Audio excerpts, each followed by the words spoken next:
Hello and welcome to the Conclave podcast. I am Reza and I'm joined by our three usual dweebs. Introduce yourself, guys. I'll start with legal. Hi, yeah, I'm Adam, the legal department. Hi guys, I'm Quipster. And our very own farmer man, the Sandman. Hi, that feels really weird to say. Yeah, The Sandman, say your name. The Sandman. Yes, yeah, no. You can tell I've never done this before. Right, so I think we're here today to talk about Forge World because of the new release of the Imperial Armor Compendium book. I don't know what it's for GW, these really long book names that make it really hard for me to say, but yeah, that's why we're here today to talk about. They're copyrightable. Yes. To stop people podcasting about them. Work with me. Right, so I think the first question I'm going to throw out to you guys, whoever wants to take up, is what is Forge World? So, I mean, the way that I've always looked at Forge World is back in the day, it was where you got all the super specialist like miniatures. So, Warlord Titans at 40k scale, super specialist units, and it was all in resin. And as far as I understand, back in the day, it was all made of resin because the technology for very fine detail on plastic miniatures just wasn't there yet. So they all focused on resin as a production material because you can get really good, like, sharp edges. Back in the day. Back in the day, I think Forge World started in what, like 95? 1998. 98. Oh, Yeah. the legal department. So actually, Get it no. right.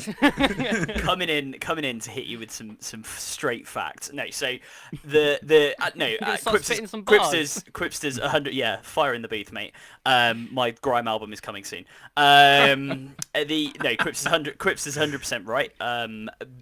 Basically the company was set up, so it's a subdivision of Games Workshop. It was set up originally actually to make terrain. Funnily enough, was part of the idea behind it. Yeah.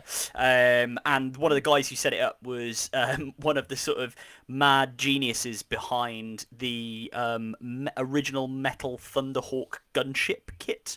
So if people don't know what this is, so the Thunderhawk gunship is a Space Marine vehicle, and there was a period... blunt instrument you can use with family members. I mean, if you've read any of the books, it gets mentioned about 47,000 times. Yeah, exactly. So people will be aware of this, and yeah, as Sandman's 100% right.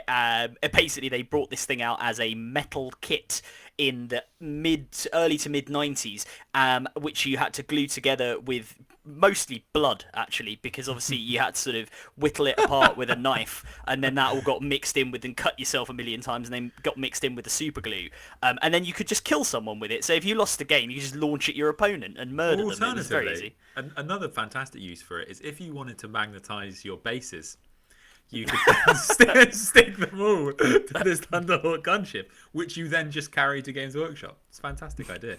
Yeah, so it came around the time of the third edition of 40k, I think, third or fourth, third, I think, and yeah, it's over time it's sort of grown to make, as Crypto says, mostly resin kits for 40k, also for when it was around Warhammer Fantasy Battles, and now Age of Sigmar, Lord of the RIP, press F, and also for Lord of the Rings. And I don't know whether they make stuff for the specialist games. I've got the website open, so I'll check. Yeah, I think they do. Yeah, they do. They do a lot of stuff for. Yeah, they do a lot of stuff for the weapons options for Titanicus. I think they do a lot of. One thing I noticed about it, as being relatively new to the hobby, so about a year, when I first found it, I thought, is this place actually to do with GW? Because it's kind of like, it's almost like it's hidden, but not hidden. It's like it's not really advertised as much unless you start when you kind of get into it a bit more, you realise. I think the thing is to start up front, Forge World stuff. The one thing you'll hear from people who use Forge World, know Forge World, is two things. First of all, that this is what it is. It's something that people don't necessarily come across when they're sort of new to the hobby, and also part of the reason for that is their stuff is generally quite pricey. It's generally pretty expensive bits of kit, but they are, can be quite useful in games. In terms of expense, to give you an example of this, I think the most expensive thing they do is actually a model. A model from Sandman's beloved Tau, which is the Manta, which is a big old gunship transport/coffee table that comes in at around about 1,200 quid.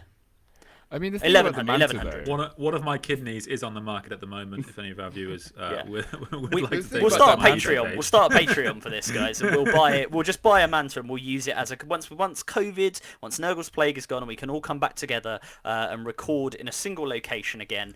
We will use this as our coffee table and mic stand. I would like to do a video with the War Hipster where we just open some pots of contrast paint and just pour it over the top, and then just grab a roller.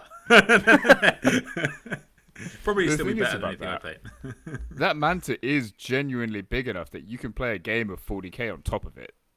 Well, I mean, you on the top. can't really use it because it is bigger than the board. So if you turn up to your local games club with a Manta, I mean, just don't. No. Are there You can use it as the board. Are there rules for it? It's Yeah, there's rules. Yeah. There's rules for it. Yeah, 100%. It must I have think it comes in at 2,000 points, something like that. It takes like 45 minutes to shoot a repulsed executioner. I wonder how long you'd be shooting that thing for. Well, yeah. I mean, the other thing to say about Forge World that is quite cool, in my opinion, talking about Titanicus, is Titanicus obviously is the game of playing with Titans, and they are all at the sort of 28mm scale. But why do that when you can just buy a 40k scale Warlord Titan, which is about 4 foot tall? And I mean, actually, to be fair, I've said the Manta's the most expensive thing. I would imagine once you price up all the bits, because you have to buy the arms and the torso and the legs separately, once you price up one of those, it's probably more expensive. But yeah, go get yourself one of them, turn up at your games club, have everyone hate you, and then defend yourself from them by wielding the Titan as a weapon. So there's when people buy Ferraris or Porsches and stuff, there's an owners club. Yeah. There is a legit Warlord Titan owners club. Nice. The Making Up for Something club. Literally. Anyway. The Nerd Upon a Nerd Club. Yeah. Let's not cast aspersions. But yeah, that's Forge World. I think one of the other things about Forge World as well, which we'll probably discuss quite a lot today, for people that are new to the hobby, Forge World has a reputation for having just bonkers rules. So the people that have written this is actually a change we've seen now, is that historically the people that wrote the rules for the Forge World units weren't part of Games Workshop, so they could write whatever they wanted, and things got crazy for a long time. And now, this is one of the big changes we've had with Forge World, is Games Workshop have gone, no, Forge World, stop making everything 3 damage and hit on 2s, and now they've taken the reins. I mean, sort of one thing to talk about that I think it's been super interesting is the way the relationship between Games Workshop and Forge World has evolved over time. Because I remember I started playing back in 3rd edition, and it was a really fucking big deal if you had a Forge World thing. Because it was so new and very expensive, so no one had anything Forge World, and the rules were so bonkers, like you were saying, that it was actually for a very long time banned from competitions. It was just you couldn't bring any Forge World, and it's really interesting now to me that I remember when I came back into the hobby it's been 2 years now, what the fuck? 2 years ago, just seeing so much Forge World just in people's standard armies. Well, that's why what the fuck? That's one of the reasons actually this book is potentially more important than the other 2 books that we reviewed in the last podcast, because these rules being balanced, and admittedly the units in that book will be able to be supported by the stratagems and abilities that we'll see in future codexes and supplements. That means that these units, they represent a significant increase in the number of units that some armies have access to. So for particularly Custodes, particularly Tau, Knights, this is a massive increase in the number of units that they can put in their army. And that's something to be really, really excited about, because obviously, I'm sure as Alex will know, in the Custodes groups, I'm sure it's always a bit you'll finish your collection, and now you've got so many more places to go to if you've got a lot of money. But Sandman, which book do you mean? Well, I mean checks the internet, Imperial Armor Compendium at £40. Quantity what? No, I've gone too far.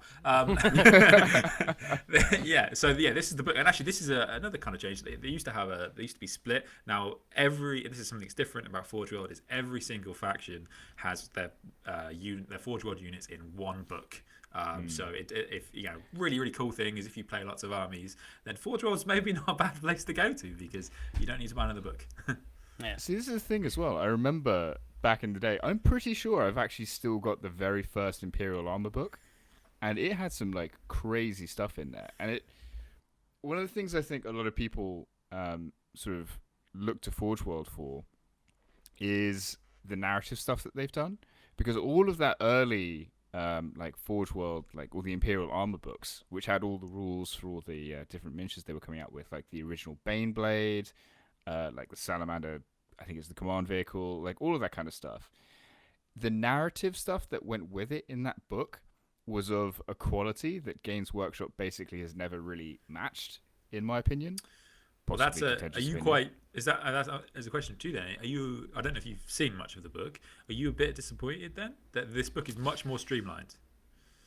To a degree, I think. I mean, one of the big things about like Imperial Armor, for example, was the photography in it. Like, the photography in it was shot in such a way that some of the pictures I looked at and I was like, is that real? Is that like a tank? Is this just like a picture from World War II that they've just like jazzed up a bit? No, it's a miniature and they put like static grass to make it look like it was real. And so that kind of flair and the narrative that goes with it, I think it does kind of lose something if to make the book so streamlined and so about the rules. But they've only just, as far as I'm aware, they've only really just integrated a lot of the systems from Games Workshop and Forge World, like the rules writing team, for example. So I get it. And also, like a lot of the Forge World narrative stuff, I think they're just pouring all that energy into things like the Horus Heresy, for example, because they've got, I think, the red books or the black books. The red ones, right? Yeah. Yeah, and it's just like the campaign books that have all the different Horus Heresy units, and the lore in those is just outstanding. So is that why you own a Telemon? Because the lore around it is really good. Oh yeah. Yes. Oh yeah. Perfect call that. So Quipster takes himself as a narrative player. Now, non-Forge World and Custodes players, let me describe to you the three main dreadnoughts of the Custodes. So we have one with a sword and a spear. Awesome. Sword and a shield. Awesome. We have one with a spear. Awesome. Quipster, what do you have? Sorry, mate. What have you got? I have the best one. I mean, to be fair, in my defense, I bought it when the reason I bought it was the same reason I got my first ever box of Intercessors, because actually it was me, Adam the Legal Department, and Sandman, and a few other people in our gaming group in London, and we had our first ever trip to Warhammer World. We made the pilgrimage. And so, like, literally, I didn't know this until I fucking rocked up, but they have a Forge World shop. And I was just like, place. Oh my god, this is so dangerous. Yeah. And I walked in and I was just like, well, I kind of have to buy something since I'm here.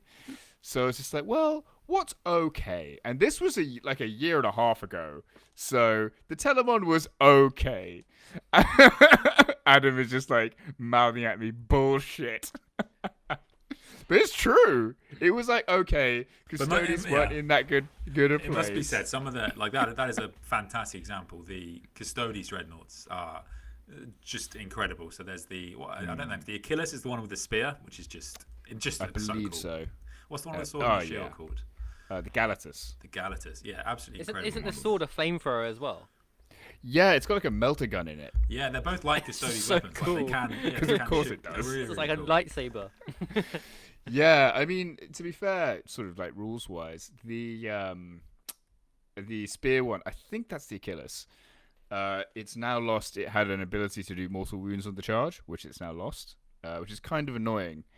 But with Custodes, annoyingly, most of the Custodes Codex is in Forge World stuff, basically. I read 2/3 of whatever you can buy is all Forge World. So you're kind of forced in that direction, and so. Just trying to justify. I know. To be fair, well, it's true. I mean, we're all giving you no. shit, but all the other three of us all own a Leviathan Dreadnought. So and also to be fair, I own both the Telemon for my Custodes and the Contemptor Galatus, which is the one with the spear that Sandman was talking about. The thing is, you do forget we are much better at making fun of Quipster fundamentally. yeah. I'm being a hypocrite. I'm being a hypocrite, I'm fine with that. I didn't invest in the Sentry Towers or some random shit. My Necron pylons for my narrative. Oh my god! Right, so I guess we can probably expand on this point. It's probably just go through what we do own from Forge World and why we bought them. That's a good point. Do you guys want to start off with your Space Marine nonsense? Well, I think I own a lease from Forge World, so I'll just go with B first. But I own a Leviathan and a Contemptor Dreadnought, and that's it. Is that the Ultramarines one or the Blood Angels one? I bought the Ultramarines one, and now I've now planned to strip all my Ultramarines, so I don't know what I'm going to do with that. Cover them in purity seals, you'll be fine. Yeah, I might just say they were gifted it. I don't know. What, the Blood Angel inside is just like, guys, what the fuck? Can we not change the stuff on the outside? He's just that unwanted kid in the corner. Gets picked last in gym class. I don't know, but I've not made it yet. But that's what I've owned. I've got. I actually, Space Marine wise, I actually only own the Leviathan.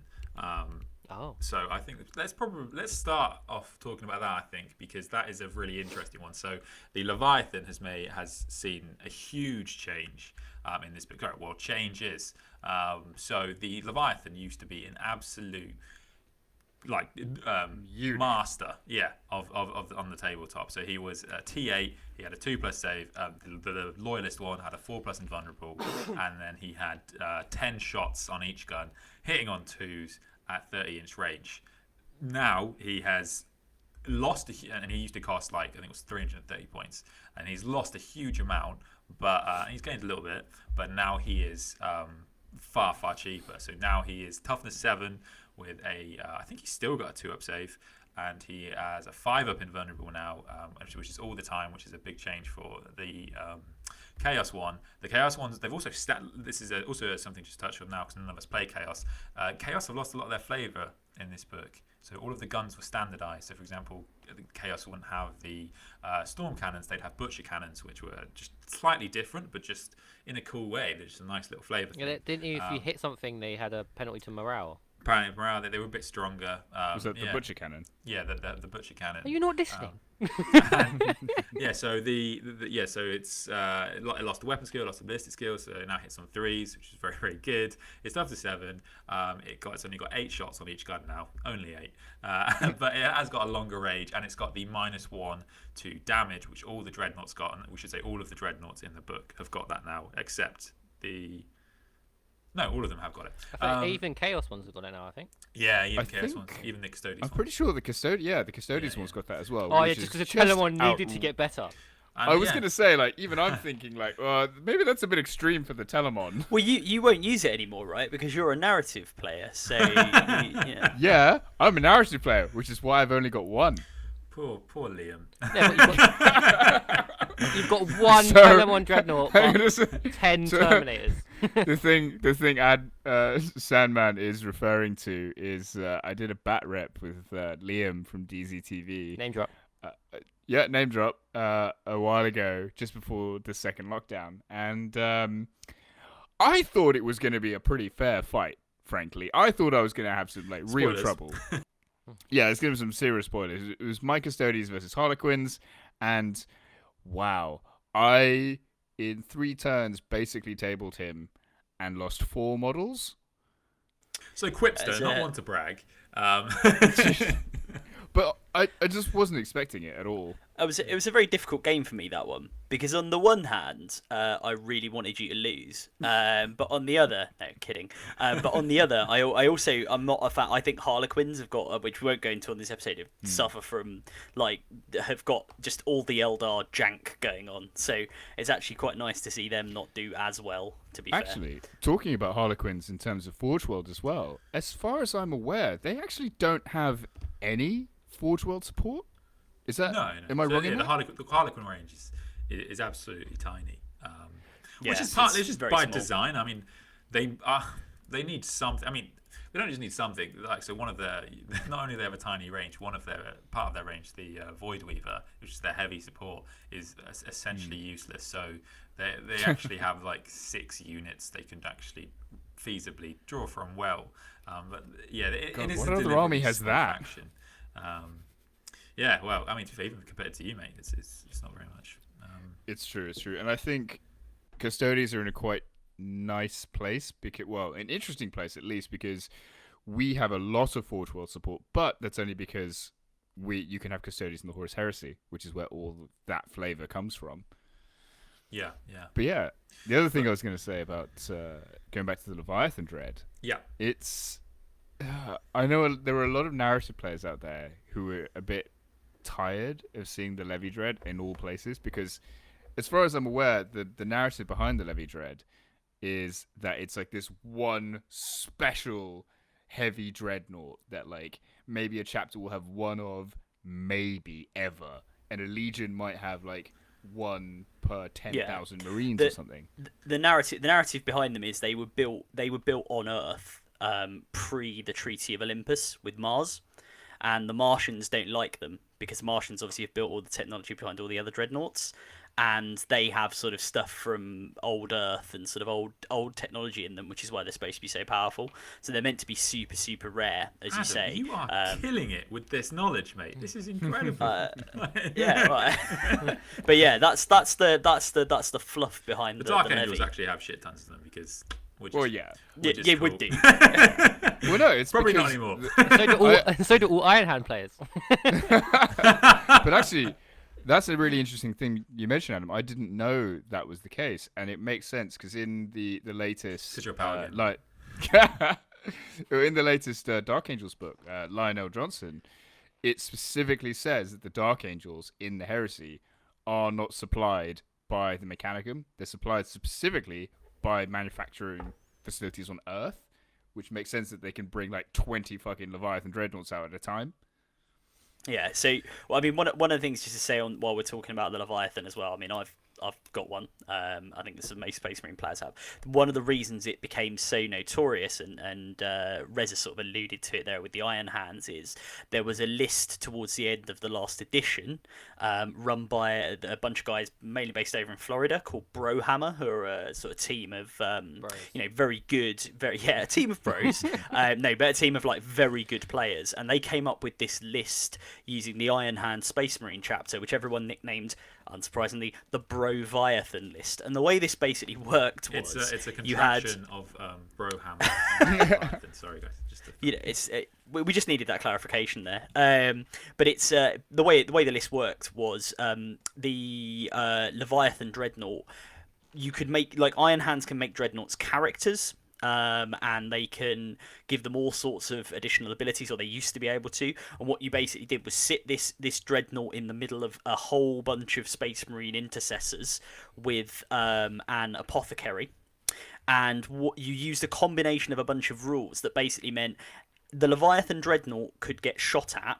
Obviously, it still had its 2-up save, still had its invuln, but it could actually pass wounds off onto the intercessors as well, so it was basically unkillable. And then any intercessors that died out of this, the apothecary would just pick them back up. And they had a feel no pain as well. So this was just like a blob of impossible to kill stuff with this chunky boy dreadnought sat at the center. So it really became notorious for just being this like tool of abuse of really powerful rules. Wasn't it the case?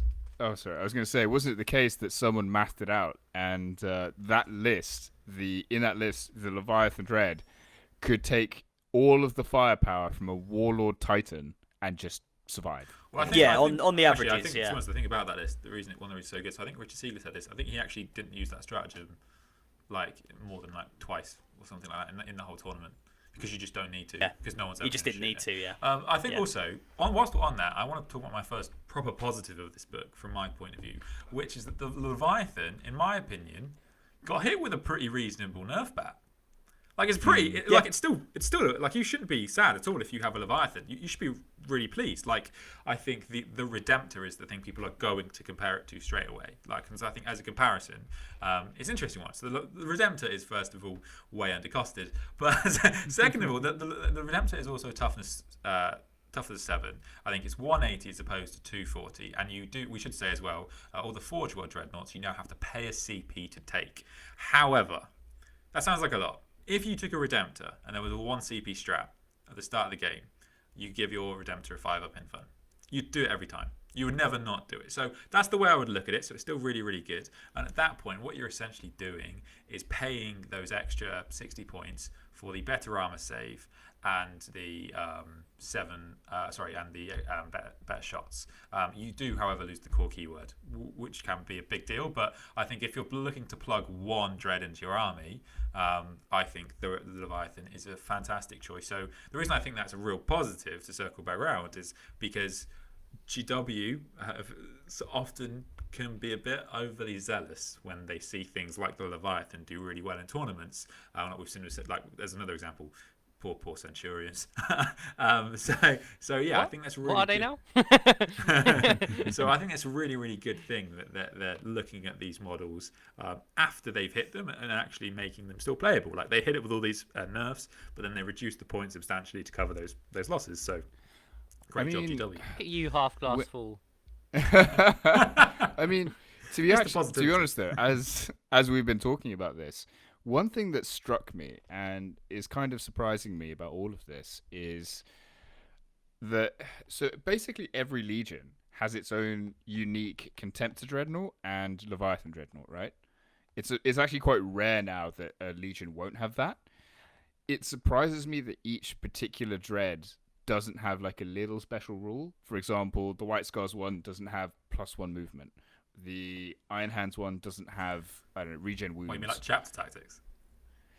Yeah. Like, kind of, yeah. Because like, they get that when they do have in chapter the army. tactics. Yeah. No. But I think specific. Not to that each special particular... rule. That one. Yeah, but Well, as in, so they get an extra charge. An Ultramarine, yeah, just the Ultramarine Dreadnought can fall back. Well, no, as in something to make it more flavorful to take that particular Dreadnought Paint it over blue. a generic version. Do you see what I mean? No, Because there are chapter-specific you ones. mean make the relic different to the normal Contemptor? Is that what you mean? Yeah. Yeah, exactly. That's I mean, what I mean. yeah, I mean, because... you could do. That's. I mean, GW don't do that for many things though. That would be awesome, and I would love it if they did. It's another but, like, 20 pages at that in the point, it's book. like Raven Guard veterans should be able to go invisible, and Ultramarine, veterans should be able to combat squad into like units of 1 or something like crazy shit. Like, just do really cool things. They should be able to write a book during the game. But I love those kind of like you get tax reduction. The perfect example of those kinds of like little flavorful rules are these new, I think they're called Hounds of Morkai from the Space Wolves. Mate, you're in the wrong podcast, mate. We already did this. We did that last time. Do you even listen to it? these? we did a whole thing. No, on it's it, like yeah. it's like it's a unit that has it's a chapter specific version of a generic unit that has like a little flavorful thing that reminds you of their lore. I didn't know that. And in this case, it's we should discuss that, guys. anti-Sysis. But I'm saying we should transpose that onto the Forge. How many first founding chapters are still loyal? Someone just tell me quickly. 9. We're gonna have 9 different boxes of Reavers. I'm calling it now. Or 10. That would actually, be 'cause you have funny. the They generic just one. did that. Yeah. With 9 Contemptor Dreadnoughts and 9 Leviathan Dreadnoughts. Yeah. Exactly. Yeah. So, No, have we covered the? Well, I think we've covered the Leviathan. Yeah, we did Yeah. Space Marines. Yeah. Sorry, so circling back, I'll carry on because I have more Forge World. So the only other, there's no specific Forge World units for Gene Stealer Cult, although there are a lot of Tyranid units. But the Tau have a whole bunch. As I mentioned earlier, it represents a pretty sizable increase. The problem with the Tau is that their codex is currently not very good. So their units, even though I think I actually am pro most of the changes to the units, but the problem with that is that then there's no support for them, so they're not enough on their own. So Can I ask you a question before you go? So the coolest I think on Forge World is the Tau Nar, which is that thing is massive. It's like a walking fortress. Yeah. Well, it's a Titan equivalent, really, Yeah. isn't it? Yeah. If I win the Town- lottery, I'm buying Ed one, just by the way. But I've never wanted someone else to win the lottery before. Cool. Yeah, I mean, the town are actually got a pretty sizable change in this book. So it's actually no longer a battle suit, which is a huge deal because it can no longer have drones intercept wounds for it, which basically means it's like every other Titan, which is fine, except it's way more expensive than every other Titan. So it's probably not going to see too much play now. I hope I'm wrong about that, but I think it's not uh, that it saw play to begin with, to be fair. Well, it got like, this was stupid because the points for it were misprinted in the index, and so people went, oh, like they literally, like GW sold loads of them. People genuinely like people buy. It amazes me that people buy things because they can see the rules misprinted. It's fucking crazy. It's like, I mean, be a meta chaser, but like you have rent to pay. Don't be like, a moron. Yeah, I mean, wasn't it for like a period of about 2 weeks? I Like think where I think it was less than that. Yeah, maybe it was like a week where the town and how much it was like under 1,000 points, wasn't it, or something? Yeah. It was like super cheap. I think I can't remember exactly. was I think they $7.50? forgot to print. You know how they in this book they made a lot of the weapons. Sorry, in 9th edition, I should say, they've made a lot of the weapons free and just had the cost of the unit complete. They basically forgot to put the points on for the weapons. I think is what it was. And the weapons are pretty big. Yeah. Yes. I mean, this thing looks like everybody's anime dream battlesuit thing. It's got like 3 guns, 3 huge cannons on the back of its shoulders. It's just ludicrous. It looks very The cool. only thing it's though. missing is a laser sword. Yeah. So I do, however, I don't have all of them, unfortunately. Well, I do have 2 of the coolest tower unit, which I think deserves a bit of a talk about, which is the Ivara. Now, the reason I love the Ivara, they've never been particularly great because of the fact that they've always been incredibly expensive. So even though it's the old rules, this is a great example of how the Forge World units had absolutely crazy rules. So the Tower Flamer on the Ivara was 3d6 shots. You'd always take the ATS, so then it would be -3, and it would be flat 3 damage on a strength 6. And It's like a plasma flamer. yeah, so it was that will kill pretty much anything because you could also reroll wounds with the commander. However, it was 400 points, and that flamer is 8-inch range. So most of the time, it's going to die before it kills anything. But this is a great example of where again, this is another real positive of this book. They've looked at the rules and made them balanced, so that you could never point that unit correctly because of the fact it could kill anything it wanted. Like, it couldn't be too cheap, so they made it really, really expensive, so then it can never be taken because it's still just a monster. It's a toughness 7 unit with a 5 up invuln, or 4 up if you're within 12. So it can still just get blown off the board. So now what they've done is they've massively reduced the power of that flamer, which I know a lot of people are sad about, but like, you know, the fact of the matter is, it never saw any play before. Now it's cheaper, it's got a worse gun, it will see some play. That's a net game. That's how you have to look at it from my point of view. And I think also, yes, GW might have got some of the points a bit wrong in this book. I think that's fair. But, you know, that can be adjusted. You know, that's not too long. When they get the profiles wrong, that means that it won't see much play for this whole edition. So I know it's a bit of a tough pill to swallow. We're not going to see the Tower book for a little while, probably. So, you know, the difference, the amount of time those units will not be playable, it's not going to be too long. And there's COVID anyway. I think let's touch on some of the Tower, because the Tower did see some rough changes also. So, did they like get any Forge World Croup models? No, so all of the Forge World Croup models are legends now. So they used to have Narlock Riders, and they used to have the Greater Narlock, which were really, really cool units. And really popular. I mean, maybe they didn't sell that many. That's fair reason to not make them anymore. Alternatively, the way of looking at it is maybe they're retiring a lot of stuff because plastic versions are coming soon. Maybe. I mean, you know, nothing's ever out of the picture with GW. You know, it could, absolutely could be in the works. I'm being very half glass full here. Yeah, I mean, yeah. We got to Why is everyone being so positive today? What the fuck? I mean, that's just pretending the glass is full when it isn't, Alex. But yeah, so I mean, that is a real shame that you can't take them anymore. Let's have a think. Sorry, yeah. So the other big change is the planes. So the planes used to all hit on 2s, which was admittedly a bit silly, but now they hit on 4s, and they're still very, very expensive for units like that are just toughness 7. Like, they're gonna die. They're just gonna die. They're gonna die so quickly. And before it was the case that you could put a tiger shark on the table, and if you got turn 1, it would kill enough that it earned its points back. Now it won't. It can't even do that. So it's never going to earn its points back on the table, which is a problem. Yeah, but again, that's probably a points thing. So one of the things that GW I think have gotten better at is reducing the output of units that aren't that tough. The reason that matters is because, as I talked about with the Ivara, you can never get those points right if you don't do that. It's just so hard to do so. Unless you have like some really cool delivery systems or something like that, then it becomes really, really hard. So I think, and again, like, you know, not to be too, you know, glass half full kind of guy, but I think these in the long run will be really, really positive, and they have made the units better. Also, Tetra's got better. The Ivana is better. There's a bunch of units that are better. So yeah. So the thing. Sorry. I was just going to add to that, like, on a slightly unrelated note, I'm looking through the Forge World entry for all the Tau stuff now, and you guys get the coolest names for stuff ever. Like, the Taunar is called Supremacy Armor. That's cool, man.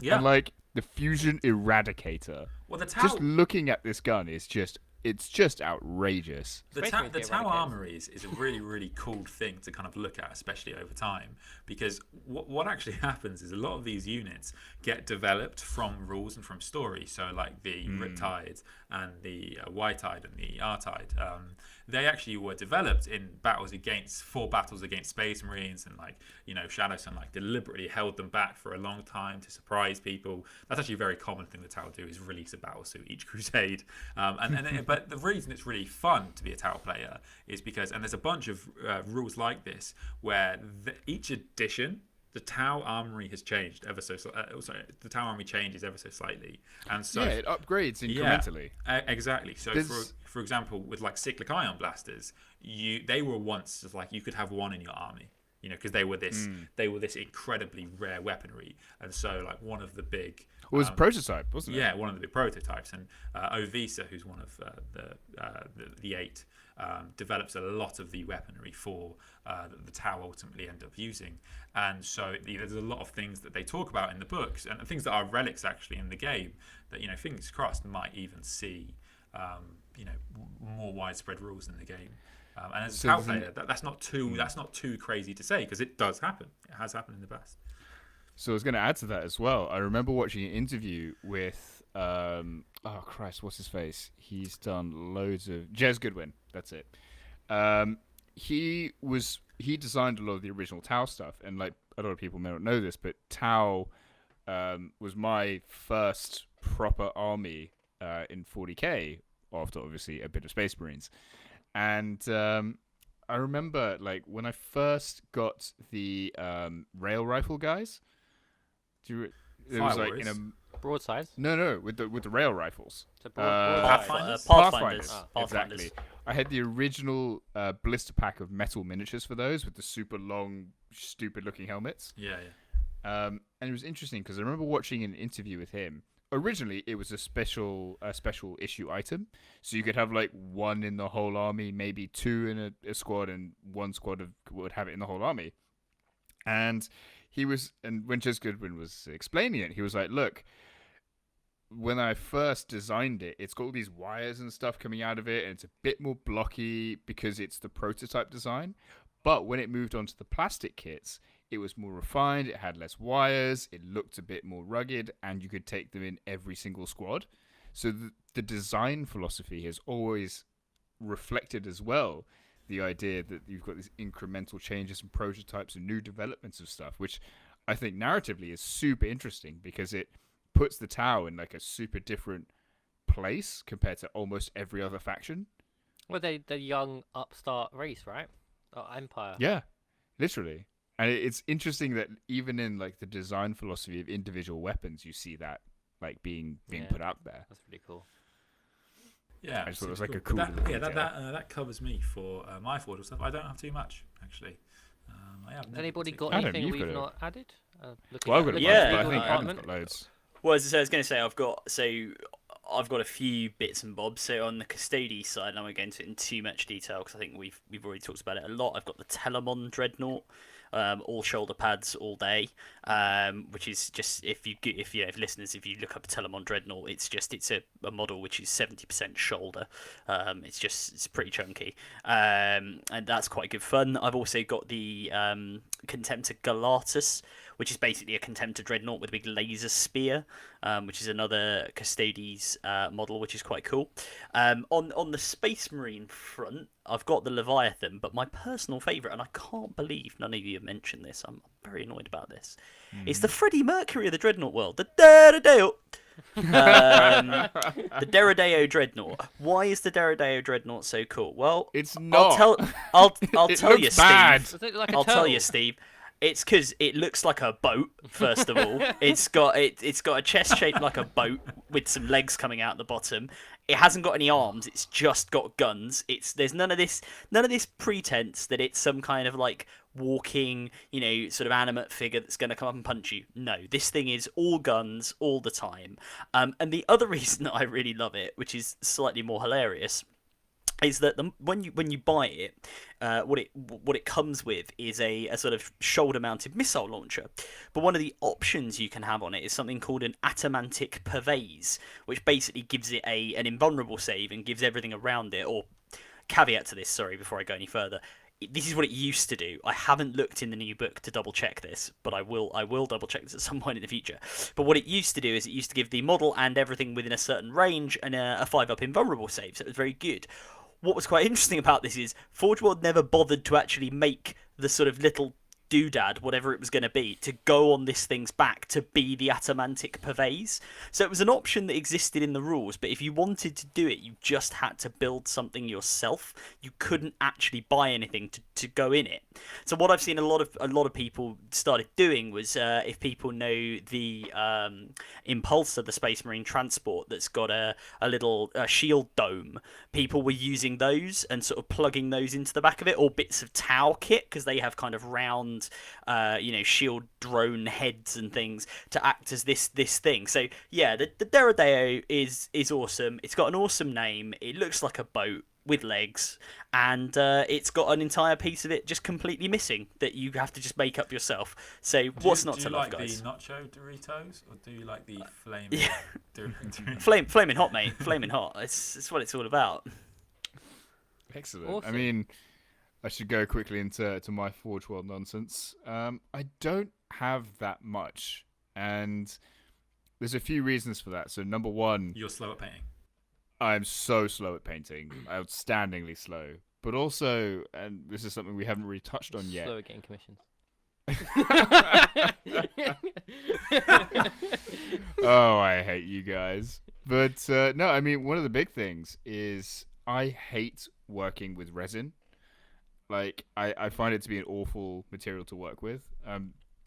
The fine cast stuff especially is just terrible. But Forge World is a bit better. But it's just... Do you like this hobby, mate? Every podcast. I hate this. I hate that. The books are shit. Well, no, it's just... I said that there's that one book that's shit. It's just fucking awful. But no, it's just the fact that it's very easy to have miscasted pieces, holes in the models, battle damage. bubbles, chunks missing. Yeah, but I play Custodes. We don't do battle damage.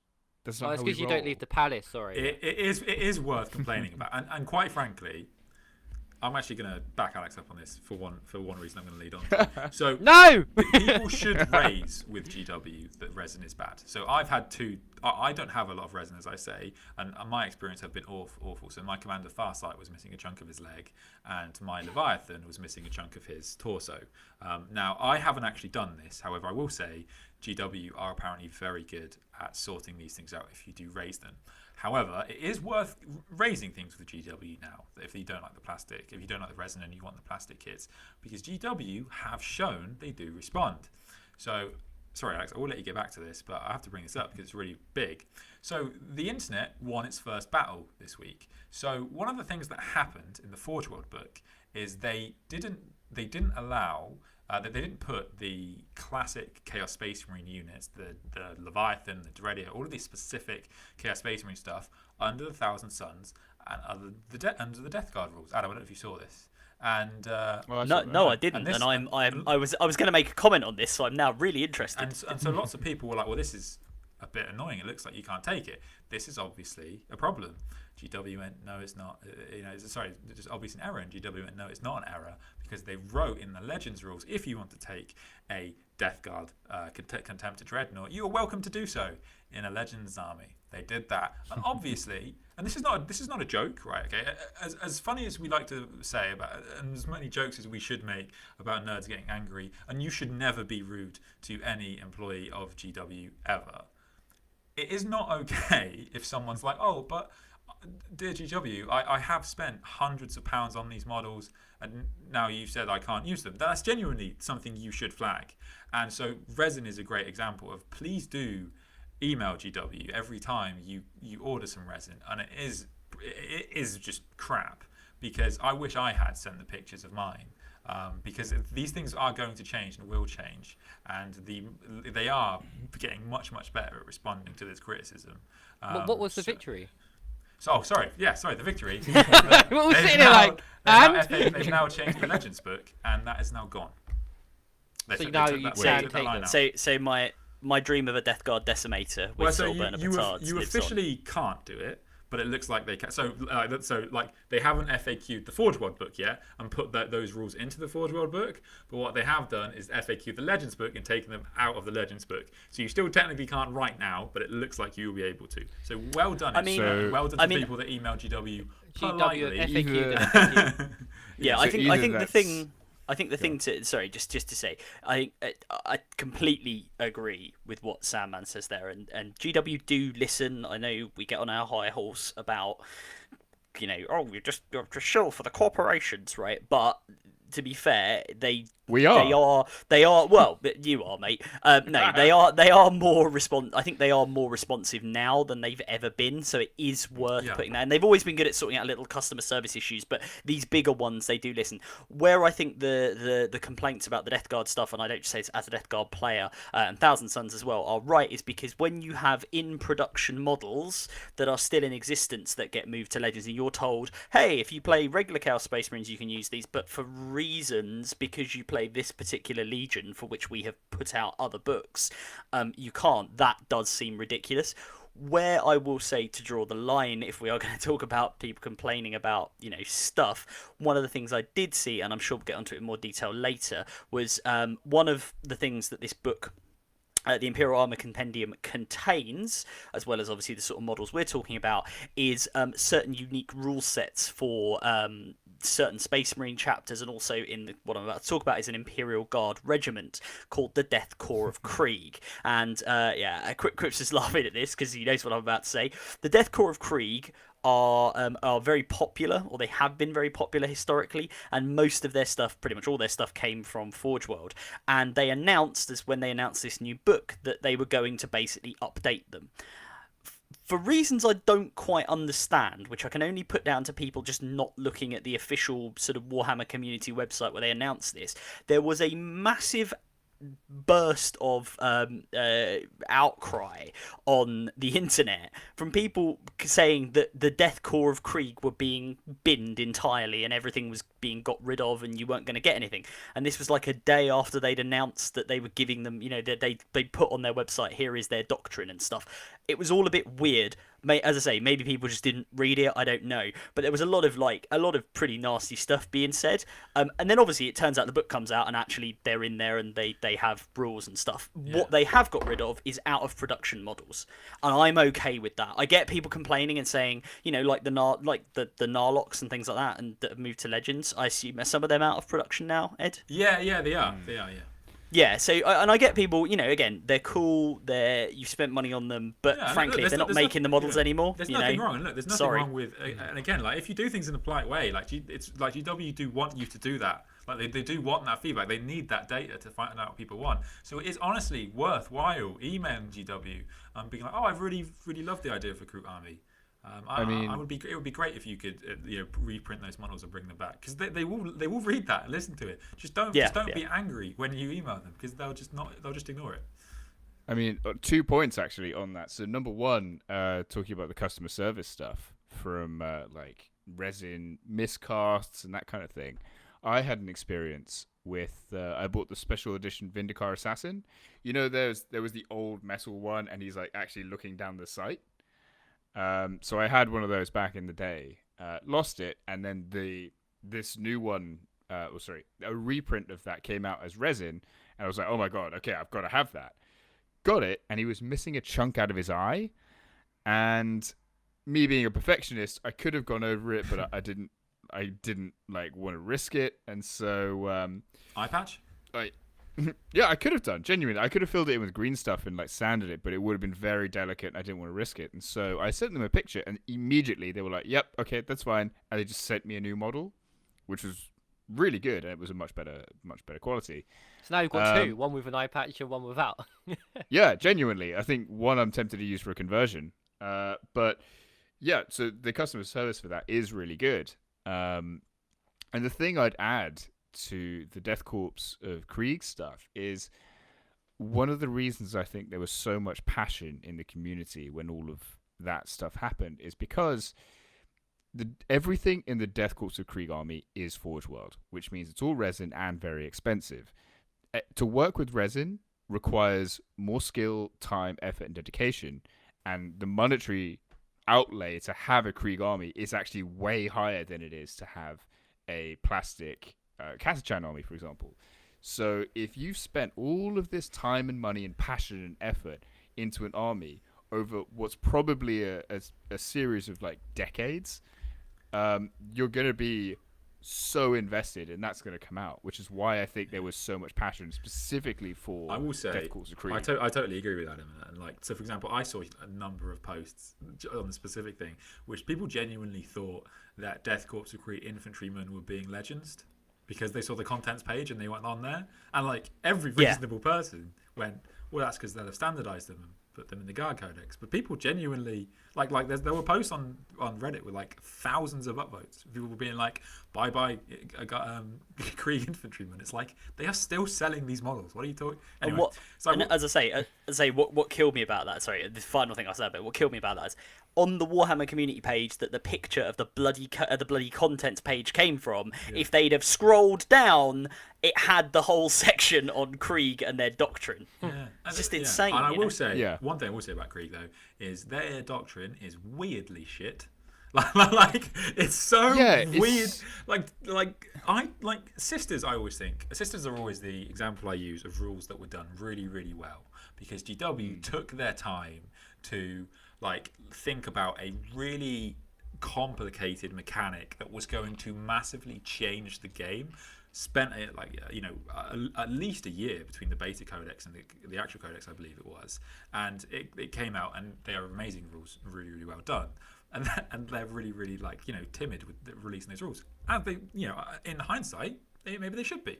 But then with these rules, they are weirdly restrictive. Like it's just vehicles on their top profile, on a 4-up, can shoot when they die. And it's like the bottom profile. Yeah, that's right, the bottom profile. Sorry, and I'm like, wait, why wouldn't you? Like, I should say also, infantry, Death Corps of Krieg for people aren't familiar with them. Even though this is very common for Guard generally, more so for Guard, they have shit tons of infantry. So it's really weird that wouldn't affect the infantry. And they also were immune to morale before. Not even close to being overpowered. Like it didn't even. No one has ever been like, these Guard that don't run away, they're just horrific. Like it just never comes up. I just don't understand why. Well, no, because generally speaking, they're so swishy. You wipe a squad at a time. It's just ridiculous. So so they took that away, and it was just.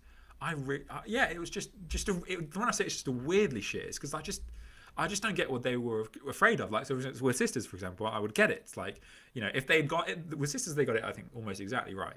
But they could have gone too far the other way, and I'd be like, I kind of get it. Miracle Dice are a complicated thing. Be timid there. But, like, this is like, It's so meh. Like, it's just so like, all right. Like, if it was that they can shoot on 4-ups on their like middle profile, and all units can do it, and they're immune to morale, everyone would still be like, I mean, all right. like it would be fine. There'd be no problems with that. It's so weird to me. Yeah. Just because you mentioned sisters, I will say the one Forge World item I don't have, and where I'm gonna just caveat this, what I'm about to say, I am entirely joking, because I've said out of production models being got rid of is fine. But Forge World, where's my repressor? The repressor, if you don't know, is basically the sisters party bus. This was a rhino that was technically open topped, and what your sisters and I had someone do this to me at a tournament, and it's both very cool and very annoying. What you used to be able to do was stick a load of sisters armed with melter guns called Dominions in one of these things. The Dominions had a scout move. The vehicle got the scout move. You zipped them up the board. You fired all your melter guns out of the little windows on the side of it, and you brought flaming melter death upon your enemies from your party bus, which, if you ask me, is quite cool. But yeah, it is out of production, and unless you want to pay like a Chinese recaster or just loads of money on eBay, you can't get them anymore, and I'm pretty sure they've been legends as well. They have. But yeah, sad times for the repressor. I saw a lot Cool of drama well. on the I saw a lot of drama on the sisters pages on Facebook. Everyone just being like, "Oh my god, this is the worst thing ever." that was our Deathcore of Krieg, our moment of unreasonable nerd rage. Right, so it was very the question funny. I would like to... I will also Ed's got say, that. and to be fair to GW, I do absolutely stand by GW's right to listen to the nerd rage and go, no, shut the fuck up. Fuck off. So, like, yeah, totally understand. But like, and I genuinely, not. Actually, I won't mention it anymore. But I will say, GW do like the feedback when it's kind and positive. Like, it is good for the game. So, do give it if you have got comments on any of the books that have come out so far, because they will listen. GW, if you'd like to start sending us codices before they come out to have a look at, we're being so nice about you. Just if anyone's listening, just that's fine. We're happy with that. Would look great in black, and that is my colour scheme. So. So one thing I want to ask everybody is just a quick fire kind of like round. If you could add anything from Forge World to your army right now, what would you buy? Quipster. Oh god. I mean, my immediate response is going to be second Telemon, but. Okay, quick fire round. Fuck the. Oh no, actually, I know exactly what I want. I want the. It's very quick, guys. I'm sorry. I'm a slow person. Okay, leave me alone. The. Do we have to pay Do we have to pay for it with our money? No. Okay, you get one thing for free. Go. Quipster. Oh, Warlord Titan. I kind of knew that was going to come from someone. Of Sandman. course. I'd like 100 more wishes, please. Dickhead. I think I actually am going to buy some Death Courts of Krieg because and people might not know this. The G's to the Cult rule is actually just you must just have the regimental. You just have to change the regiment for Brood Brothers, and they are just a regiment, so you can actually take Death Courts of Krieg stuff as Gene Stealer Cults now, which is really, really cool. I think technically before, but it just didn't come up very much. So I will be getting some Death Courts of Krieg stuff. I'll probably just start with a single infantry squad, but they have so many amazing unique units. Like, I love the guys on horses, and I am on a farm, so. That's cool. That's good, yeah. I like that. Okay. As soon as I asked that question, I'd like to point out that the legal department was looking at his shelves. So, what do you want? I was about to say I'm surveying my armies just off screen. No, so if it's for an army that I have, I'd probably say I'd probably say something like the Seraptech construct for the What Necrons, the hell is or that? the Tomb Wraith. It's like a big I think it's called a Tomb Wraith. It's like a big metal, big metal centipede now, thing, which just looks quite cool. Better. Oh, is it? Well, sorry. Maybe I'll get one. But what I was going to say, it's an army I don't actually have, and it would certainly fit better into Sandman's armies. But I just think it has an absolutely brilliant name. Is the Barbed Hierodule from the Tyrannid range, or the Scythed Hierodule, depending on what takes your fancy. Which is like a big Tyrannid kind of bio-titan thing, and it just looks awesome, and it sprays acid everywhere. I will actually comment on that briefly. there's a little bit of worry for me from the Tyrannid rules, specifically the Carnifex Skull Crusher. Very weird unit to get upset about, I know. but the reason I'm a little bit worried about it is because one of the things that the Forge World book would do at the time that it has been released is give a little bit of a precedent for what is going to happen in the rest of the books. So, and with the Carnifex Skull Crusher being a Carnifex, didn't really get any meaningful changes that suggest that GW are actually going to look at the Tyrannid big bugs, and that is a little bit worrying to me. Although the Mananthrope is now just ridiculous, so it's interesting. But as an example, there are things that are precedents for things changing.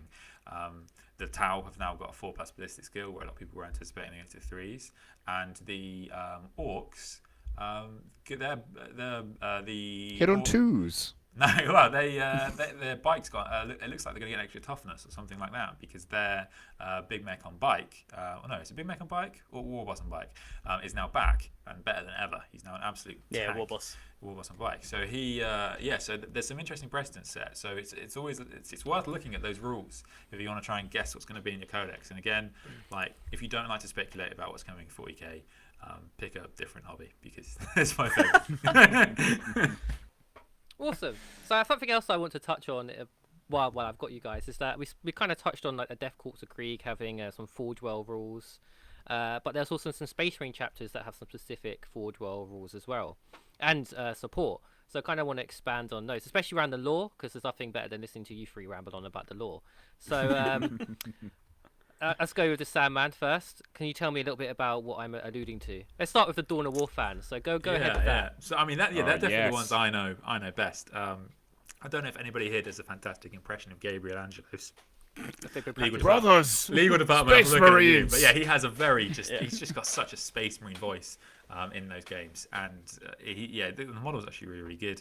And the Blood Ravens are a really, really popular chapter because of that fact, and so because they were so popular in the Dawn of War games, they got Gabriel Angelos as a model, and they actually got rules in 8th edition in the White Dwarf, and they are really, really unique as a chapter. So they are popular for there's a bunch of things about them. So one, as a Dark Angels player, maybe I relate to this.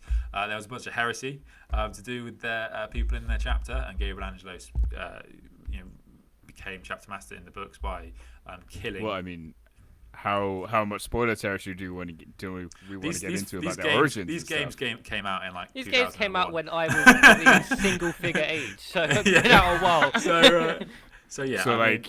I don't feel bad at all about this. But there's Gabriel Angelos kind of removed a bunch of heresy from the chapter, and then rose to chapter master. They're also very, very famous for stealing things from other chapters. So if you have a look at their relics, and if you look at their lore, they have a bunch of like crazy shit. So they have like things from the Ultramarines. I believe they even have, I can't remember exactly what it is, they have some custodian relic. So I can tell you. I love them even more. yeah, it's crazy. They are madmen. Like where that specific thing comes from, that they just nick stuff from other chapters, comes from the gameplay mechanics of the second Dawn of War game.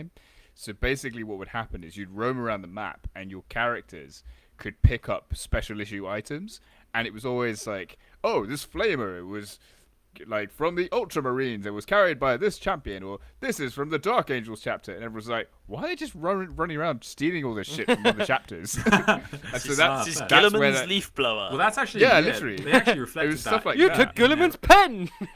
They actually reflected that in their rules and their relics, because they were just like relics of like crazy random foundings. The other thing the other thing that's really, really unique about them is they have their gene seed supposedly bonds or works better with psychers. They have a really high number of psychers in their chapter, and they actually have a rank called, I think it's called like Captain Librarian, something like that. And I believe you could actually, I think there was a stratagem. I think there might even still be legal rules. There's a stratagem that allows you to make a librarian reroll ones or something like that. It's really, really cool. There's a very specific reason for that, and this is a spoiler. So if you're listening and you don't want to have a spoiler for this 15-year-old game, just say it. Basically, the whole point of the Blood Ravens, and the reason, for example, that their their sigil is this raven and their armor is red, is because they are the descendants of loyalist Thousand Sons. Well, I don't think that's been confirmed. Has that been but confirmed? No, it's as far as I'm aware, it has been confirmed. No, I Because don't think think it's it not has, because I actually think the there's law. been I'm a. pretty sure it has been. No, Quipstar! It is certainly the. Hang on. There's I think actually there's- of the Forge World chapters. It's worth mentioning. I can't believe Quipster thinks that's like a spoiler. Like nobody knows. I'm pretty sure that's canon. But So, in the Forge World book, it says you should play him as Ultramarines, and that's got Yeah. some uproar.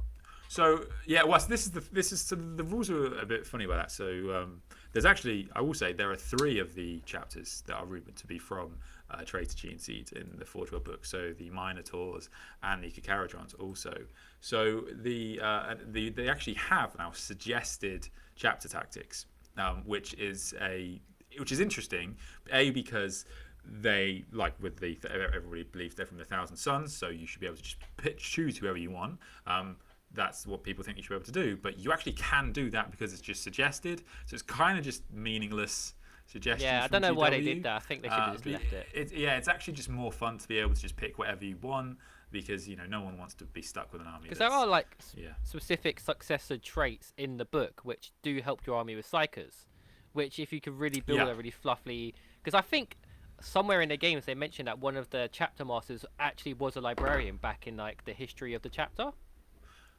Yeah, well, they do actually. They did have a chapter tactic in 8th edition, and it did.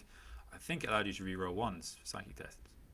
So they've actually. Anyway, lost as that Quips was position. staring at the internet trying to prove he's right. God, I'm not doing that. What are you talking about? There is, Jesus. I will say to back Quips up, there is a passage as well. I can't remember what book it's from, where there is like a Thousand Sun sorcerer, and he does talk about like the lost sons of the Raven or something like that. So it is highly.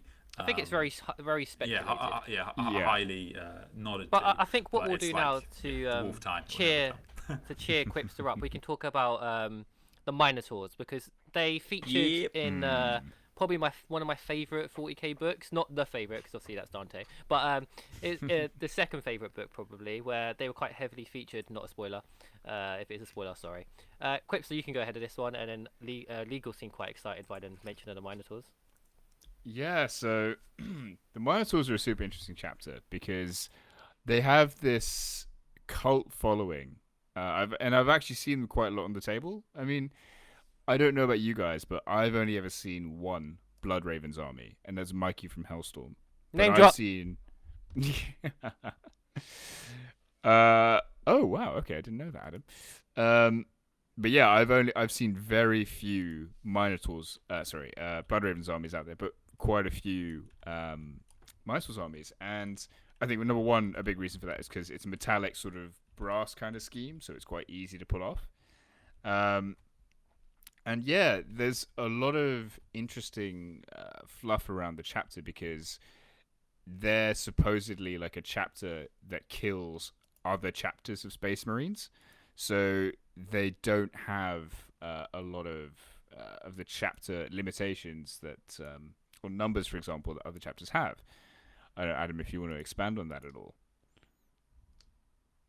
Yeah, so the Carcharodons, the Minotaurs, are basically, they operate as slightly bigger, and they're basically known for 2 things really, which I'll summarise as they are quite mysterious. Not much is known about them across the Imperium. No one really knows who they're taking orders from, although it's rumoured to be the High Lords of Terror. So they're a chapter which answers directly to the group of basically not civilians, but the group of regular humans that sort of run the Imperium, while Big Daddy Emperor is sitting on his throne.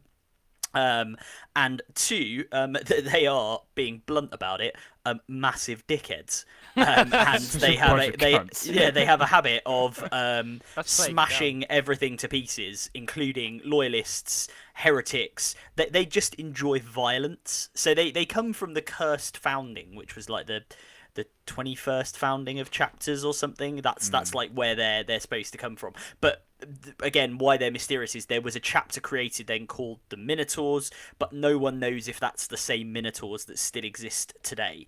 One of the other things that's interesting about them is their chapter master He's a guy called Asterion Moloch, which is quite a cool name. He never really goes to any whenever the Minotaurs turn up and fight in an Imperial war, he never goes himself. He always sends this other guy who I think's Inconi or Enconi or something, who's the basically the master of the Reclusiarch. So he's the sort of chief chaplain, the master of sanctity. He sends him as his emissary. So they took part in the Badab War, which was this big conflicts that, if you sort of Google into the background of 40k, happens, and some kind of quite important stuff for the lore happened there.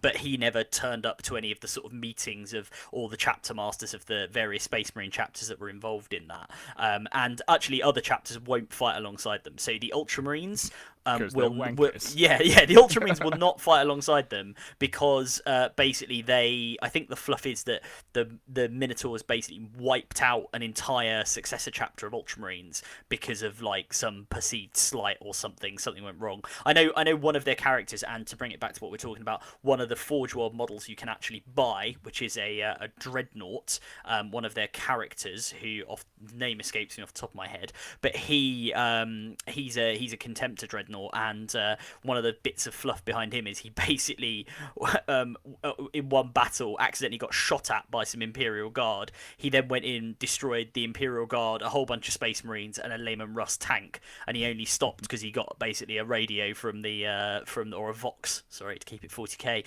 from the chapter master himself saying, calm down, mate, come back to the ship. So yeah, the other chapters don't like them. They're really violent.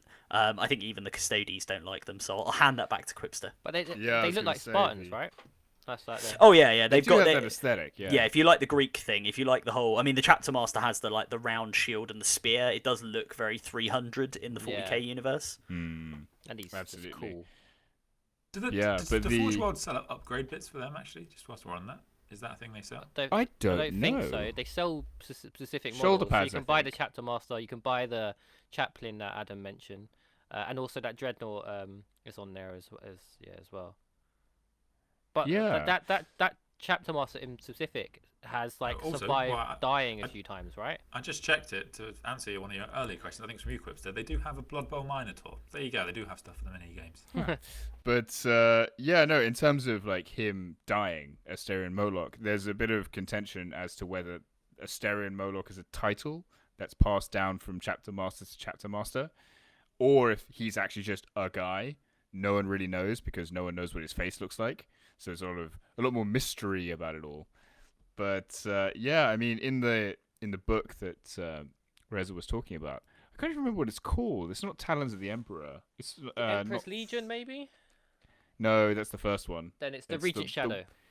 Regent Shadow, yeah, that's the one. So yeah, the Minotaurs turn up in that, and it's really interesting looking at what's going on in the head of a custodian when confronted by the new Primaris Marines, because the massive spoilers, the Minotaurs turn up with a few Primaris Marines and no one's ever seen them before, and so it's interesting, like looking through Valerian's eyes as he's just sizing up this Primaris Marine and just being like, I wonder what it's like to kill you.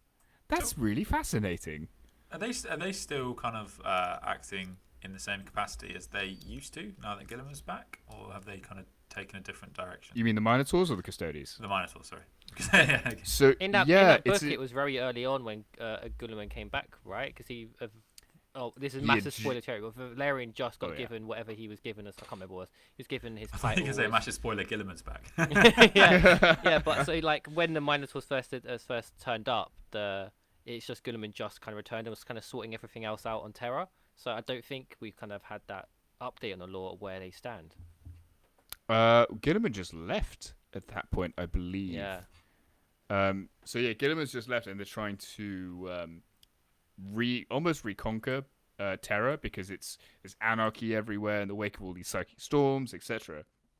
And yeah, the Custodians are hard pressed to contain the chaos that's reigning on Terra at that particular time.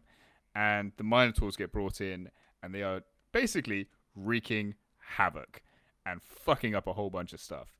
And again, spoilers. Near the end of the book, it does describe an interaction between the head of the Administratum and I think it's actually Asterion Moloch, and basically the head of the administratum just has a quiet word with them, and they just leave. Yeah. With no words to anyone else. They were like about to fight a custodian, and then they could just stopped and Yeah. turned around. Because there were the Yeah. Imperial Fists were there as well, because Tol Garadon was getting like really, what's the word? They turned up Chinny. with the phalanx, Aggy. and he was getting really chinny with the Minotaurs. Yeah, If you don't know, Tor Garadon's model has a massive chin. yeah. I think most people probably know that now. They probably can But, see it from here. it was interesting, actually, just watching that first fight between Valerian, the Custodian, and a Primaris Marine. And it's... Obviously, I loved reading about it because I play Custodies. And he was literally just like, these new Marines, they're quite interesting to fight. They're a little bit faster, a little bit stronger. They still die like Marines, but that was an interesting interaction as he carved through a squad of them. Yeah, no, Custodies are going to come out on top on that one. It's kind of funny Yep. actually in that book that they have a bit of a Barney with the Imperial Fists, as we say, because in the new, going back to the Imperial Armor Compendium book, in the new rules, when it gives suggested traits for them as a chapter, it's actually Imperial Fists plus as an Imperial Fist successor effectively, plus some successor chapter tactics. So yeah, I should say they're That's rumored. too I don't funny. know if we mentioned this actually. They are rumored to be War Dogs, who are which is the original name of the World Eaters. That is actually for their Sire. Which makes sense because they have this whole thing about just slaughtering everything around them. Well, it's also Brotherhood. Brotherhood is the original kind of trait of the War Dogs, isn't it? I believe. Exactly. Before the heresy. So I guess the next subject is to go on to the kind of the last chapter I'm aware of, unless there's more. I'm not going to try and pronounce their official name. I'll let someone else do that. Is that Caradon? The Carcharodon's Astra. Which I are think you mean the Sharkadons. yes, Well, there's Yeah, also the space Astro yeah, Sharks. we spoke about Space Wolves last time. Now we're going to talk about the Space Sharks. The Astro Someone Claws go. are also Yeah. the Astro yeah. Claws are also worth speaking about because they are That's true. still in 40k. So the Astro Claws are the original Well- of the chapter that became the Red Corsairs, and you can actually buy Loyal Huron on the Forge World website. I believe still. So and obviously you can buy Huron Blackheart as he's known today, who is kind of after Abaddon, the second most powerful non-aligned Chaos Lord in the game. Wait. I know nothing about this. Who are the Astral Claws? So basically, what I was going to say is this, and I don't know how this applies to the Blood Ravens, so I won't include them in this. But the one commonality between the Astral Claws, the Minotaurs, and the Carcharodon's Astra, that's the Space Sharks, is that they were all involved in this thing called the Badab War, which is what I talked about before. Which was this sort of huge conflict where one of the things that comes out of that is that Huron as he was then, who is the chapter master of the Astral Claws, him and the Astral Claws chapter basically turn to chaos. And they become the Red Corsairs. They become this kind of pirate force, and that's the trigger behind the Badab War, is that he turns to chaos, and the chapter goes off and starts sort of leading a massive rebellion, and the Carcharodons and the Minotaurs are two of the chapters which come in to basically quell it. So I don't know if that's the origin of the Forge World range, as in if there was maybe Yeah, a lot of them were. I have a vague memory of there being like a Badab War event or something. So Yeah, one they of did, the yeah. kind of sad things about this new book is we have lost a lot of kind of unique characters that some of the chapters got that were kind of not specific to Forge World but written. The rules were in the Forge World book. So like the Raptors had a special character and he was actually bonkers. So he's now gone, and he's in the Badab War as well. The Raptors are also in the Badab War. Red Scorpions as well, who are another Red Yeah, Forge Scorpions. chapter. I just said there was 3 chapters, but then I was sitting here thinking, no, there's way more. Yeah, Boris is going to kill us if we don't mention the Red Scorpions. See, this is the thing. I know nothing about the Red Yeah, I Scorpions. just know everybody loves them, and everybody who seems to play really competitive 40k just paints their army as that. Well, they're not. You mean Well, one guy? No, they're not there's more red than also. just. There's more than Yeah, more. they're like grey and black. I've seen more than people. Just Boris have Red Scorpions. Anyway, but what are they? Someone to explain. What? Go on. I've talked a lot. I don't know. So. If Does anyone know? Well, I mean, so well, should I do the Cocharodons because I know them first, or do you want to do? I was going to say the one thing I know about the Red Scorpions, or the two things I know about them is they are super hot on the Codex Astartes. So they are like ideal Guilliman fans, love it, organise themselves as a Codex chapter. And they have a very cool character called Carib Cullen the Risen, who is a Forge World model that you can buy, who I think is a Leviathan Dreadnought, who is like one of their very senior people in the chapter. I don't think he's the chapter master, but he basically is a Dreadnought and has all sorts of cool abilities as well. So they're the two things I know about the Red Scorpions. That's about it. There's one thing I do know about the Red Scorpions, and it's about that character specifically. And I think this is one of the only times I've seen this, except for maybe Gazgal. A character that started off as, I believe he started off as like a captain, and then he became like higher up in the order. I think first he was a captain, he had normal armor, then I think he became a Terminator, and then I think there was some narrative where he was almost slain and they interred him into a Dreadnought, and then he just had a Dreadnought model. Isn't there an Ultramarines guy who's now dead as well? Sorry, but he went up a rank? No? I forgot. Who was that? I don't know, but I just have a feeling because the Ultramarines have so many characters that could be anyone at this point. It's probably a safe bet. Don't hate. And I guess the next one's the space sharks, which are the next space animals. So I mean they're quite similar to the Minotaurs in some ways in that they're known for being sort of quite violent and quite sort of ruthless. But I don't know, and Sandman, correct me if I'm wrong. I think, are they not rumored to be somehow related to the Raven Guard? Yeah, I think they're rumored. The rumor is that they're from the Night Lords. Right. No, I thought it was the Raven Guard. And like the narrative behind that, as far as I'm aware, was people forget this about Corvus Corax, but he was actually fairly ruthless.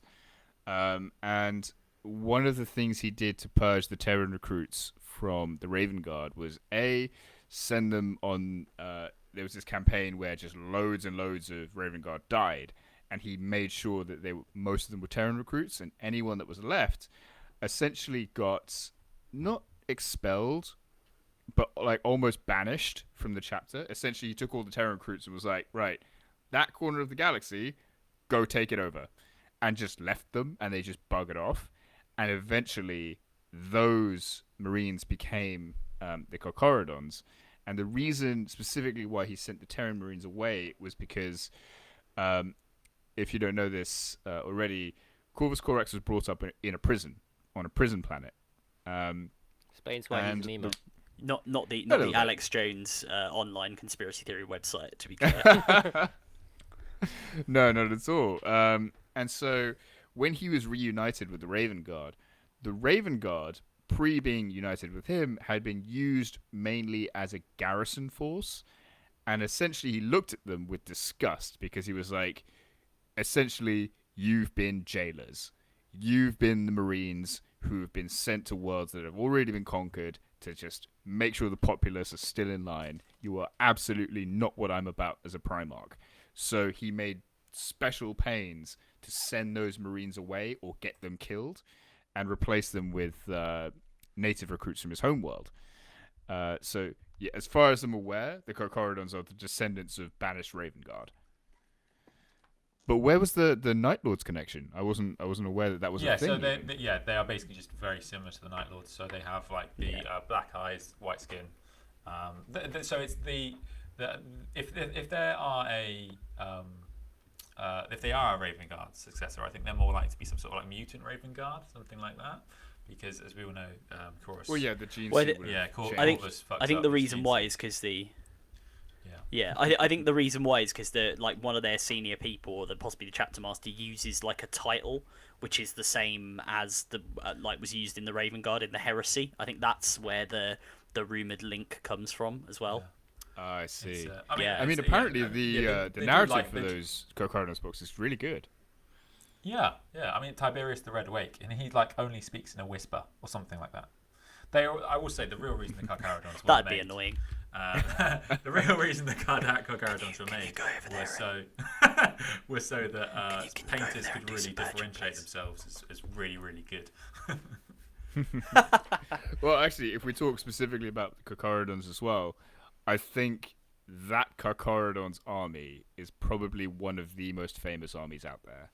I think you guys know the one that I'm talking about. Oh, that's one by Pacific Islander one. Yeah. By is it Saney? Is his name? Something like that. But Saney my and... God, One time we I'm gonna Google him so I don't mispronounce it. Hang on. do it. But honestly, I that's, actually have no idea what you're talking about. Do you not? No. Oh my God, it's a beautiful army. But basically, what this guy has done is he's free-handed. So you get these tribal designs from Pacific Islanders, like the tattoos and stuff. He's done that on every single model. Oh wow! Like the Space Wolf that Thingy did. It's all over their armor. Each one is super highly converted. It's all Pacific Islander themed as well. So what's that film with The Rock in it? It's animated. Oh, Moana. You mean Moana? Moana, that's it. You know the character he plays in Moana, he's got this big giant whalebone hook thing. Yeah. So a couple of characters have that weapon. I really like that film. What can I say except you're welcome? Just while they're like nuking your planet. For the chaos I purge from this world. No, but they this chap Saney and DIA. I'm probably mispronouncing that, but if you just Google, there's a Warhammer community article which they did about his army. It's from the 8th of November 2018, and I would seriously encourage listeners to look it up because, honest to God, this army is gorgeous to look at. How do you spell his name? SEYNI, and his surname is N''DIAYE.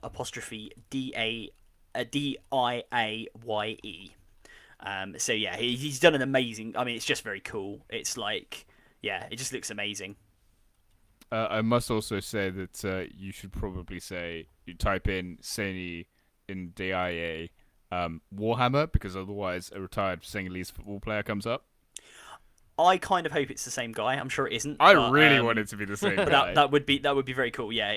But yeah. Anyway, whether they share a name or whether it is the same retired Senegalese football player who now just paints amazing miniatures, go and check this out because it's just a very, very cool interpretation of the Carcharodons. Carcharodons. I've made up another chapter there. But to be honest, the idea that certain chapters take traits from certain cultures, I think is something that Games Workshop as a company should explore more. Like the fact that he's taken a Pacific Islander theme and made it like a whole thing for his chapter is phenomenal, and like the creativity that he's put into that is amazing. I'd love to see way more of that. Yeah, because they kind of slightly touch on it with some of the stuff, but they've never really kind of fully committed. Because you obviously got, we spoke about the other day, Space Wolves. Ultramarines have got a very Roman feel about it. Do they? Yeah. That's very subtle. Yeah. Well, I don't know. Some of their names make me go, maybe that's just Did you just describe the Ultramarines' Roman feel as subtle? I mean, they're about as Roman as you can get. Come on, mate. Yes, that was the joke. Oh, I'm sorry. It's top. To be fair, it's funnier when you have to explain it. Winter's laugh. I don't know. I just take you too seriously, Quipster. That's the problem. It's my overly serious face. But yeah, so what was the next thing we were going to talk about with Forge World stuff? I've entirely lost track. I was just going to say, I just double checked as well. If you do want to have a look at Saney's army, it's also on his Instagram, which is at Nebriuson. So that's at NEBRIUSON, and that has all of his painting on there, including the Carcharodon's army. So just a shout out to him if he's listening. I doubt it, but yeah, check out his Instagram. I'm going to send this to him afterwards. Oh, good. Yeah. Let's do that. Name drop. We've not dropped his name so much now. I think that the next subject you probably wanted to delve in, because we're kind of jumping all over the place a little bit, is kind of the big winners from the new book that came out. So I'm going to start with Ed because you're up to date with books. Oh, okay. I haven't had as big a delve as I think. So there's some interesting things. So I think that a lot of the massive units got much cheaper. So one of the ways you could tell that a lot of the units weren't properly balanced previously was that they had very round points values, and they were pointed things like 666, 800. they were massively round points values. So like, and a lot of them were just like, a lot of them they couldn't be bothered to balance. They would just point to oblivion with the idea, and this was originally was not originally in terms of terrain, but with some of the old stuff, the idea was just like, these are models for people that love to paint and just want to create cool looking armies. So, well, not just that. I was going to say, talking about like the funny points values, the number of corn is 8, right? Yeah. Well done. So wasn't there that corn demon? They were just like, lol, this will be funny, and they made it 888 points. Yeah. Yeah. It was just like, what the fuck, guys? Yeah. So a lot of things got so some things I literally dropped by like over 1,000 points. Then there was there was a few things that did that, and they are now playable. So some of the just out of interest, Titans that Adam mentioned squig off. earlier. Yeah, the giant squig off. Yeah. I think that did go down quite a bit. Yeah, because I don't think it's. Tabletop Titans was quite excited about it. Yeah, I mean, this is the big thing about Forge World stuff, right? It's like people just want to be able to play it. So, like as Cripster alluded to earlier, I think people joke about it, but it's a bit shitty if you just love Forge World stuff, but you can't take it because everyone's like, oh, you got Forge World stuff, man, and you're like, yeah, but I've got a dreadnought with a spear, like. Just try it. Yeah. Just try it. So now Let me do this. Yeah, like same with like a Biotitan or something, right? It's like don't get me wrong. If you can transport that thing to Games Workshop or your local gaming store, like fair play to you. But like you just want to play these things, and now they're playable, and that's really the big thing. If things are competitive and they do increase the number of units that competitive armies can take, that's awesome, and that's the thing about Tau that I'm most excited for. So I've always thought the Vara offers not just a cool unit, but a totally different play style for Tau. There's crisis suits can take flamers, but it's not really a super viable strategy in my opinion. So like having these if you now they're so cheap, you can probably take 3. They hopefully will get a bit of a points decrease at some point anyway, and then you can now play these 3 units that can scout along the board edge, and you will lose them, but if you lose one turn 1, it's no longer like, fuck, that was a quarter of my army. So there's I don't know what that's like. There are a bunch of big winners, I think, in that book. The Dreadnoughts obviously all getting -1 to hit. The Dreadnoughts all got -1 to wound, which is massive, absolutely massive. So the damage. -1 damage. Yeah. I mean, talking about that, sorry, and the other thing I was going to mention as well, and this is actually something that surprised me. I think Custodes really flew under the radar here in this book. Like, we got basically no changes, especially to points. There was barely anything that they changed. Venatari got a big change, actually. Yeah, they went to damage 2, was it? They've got the heavy bolts. So they have got flat damage 2, which is, again, actually, that's a great, hopefully a fantastic precedent as GW are going to set, because it's a huge weakness of Custodes being D3 damage, generally speaking. Fucking trading. Yeah. But they also get a 2-up save now. So the Venatari are the Custodes with jetpacks, if you're not familiar with them. Okay. And they can take a buckler, I think it is, and that gives you a 2-up save now, which is awesome. Really, really cool. I did not actually know this, so thank you, Ed, for telling me. I have 3 Venatari, and I'm going to put them together as soon as possible. That's amazing. I'm squad announcing in your cart. I will credit Tabletop Titans with this because I don't know what I'm talking about. But the dudes with the Sagittariums, the dudes with the heavy bolters, they are now apparently really, really good. So they so as a unit, as an army that suffers with kind of backfield objective holders, or however you want, or scouting objective holders, they're pretty solid. So absolutely, they are the only ranged firepower you can get on the infantry models. So to have that and to have them as being good is an amazing bonus. They also look very cool. I still think it's such a shame that they didn't make. I would do even if he had to take a lot. The gun's not even that good, but like, even if he had to take the guns away, I would just want Custodes to get some sort of transport option. That is the next big thing. And look, maybe there's a reason for that. And maybe GW looked at those rules and went, you know what, Custodes, we don't want Custodes to have transport. Cheap transport. Which maybe is fair enough, but I personally would vote for that. I think it would be really good for the army. Yeah, I mean, technically speaking, we do have transport options because we have the Land Raider, the Orion gunship, and the Orion went up. Yeah, no, it's 40 points. ridiculous. But and we've got the carrier, who's the Corona Scrap carrier as well. But those are all so horribly overcosted. There's just no point in taking any of them. I've seen some people have some utility from the Land Raiders as like firing platforms, but as a transport, there's just no point, I would say. But in terms of like Forge World's stuff that Custodians got, the big one I think was the -1 damage on the Dreadnoughts, because like Custodians at the moment, I think in general in the game, are flying a little bit under the radar. There are some super hard counters for Custodians. Like if you take any Psychic, you'll win. Like that's just it. If you're not a crap player, you take some Psychic, you'll just smash Custodians because we just don't have any way of saving against those mortal wounds. But against basically every other army, you can do very well. And to get bonuses on top of what we had already with the strats coming out of the War of the Spider, it makes Custodians just this force to be reckoned with. And I think, like Sandman was saying in previous podcasts, they are due a bit of a rebalance. But it's nice at the moment that hasn't happened. It's just a shame you can't play at the moment. Yeah, well, shut up. Legal, did you want to add anything?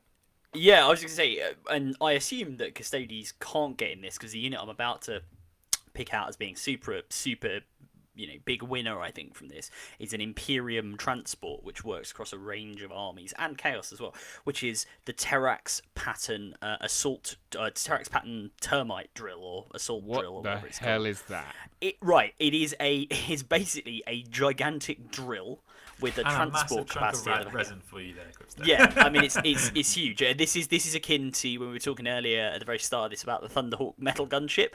This thing is like as close as probably you can get to it in just a single piece of resin at a reasonable price that you can then chuck at someone and potentially do damage to them if you so wish. But yeah, this is a transport. As the name suggests, the idea is it kind of drills underground and then pops up and disgorges a load of troops.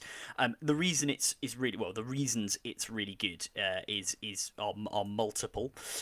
So you can it's got a melter cutter on the front, which is sort of how it drills through the ground, as well as actually having like a drill. And that's gone from D3 shots to 5 shots and got the new melter rules. So that's quite good. It has a straight damage increase from its actual drill if it gets into melee, because if you get into melee with it, it quite literally just drills you in the head, and does D3 plus 3 against pretty much everything and D3 plus 6 against vehicles. It's toughness 8. It's got 14 wounds now. It was 10, and a 3-up save, and it's got 12. It can transport 12 models, so you can bring a 10-man squad plus your and it's out of stock. A couple of characters. Yeah, unsurprisingly, no, it's it's out not. of stock. I think it can only. No, you're I'm on the looking at it website now. right now. Yeah, I'd say.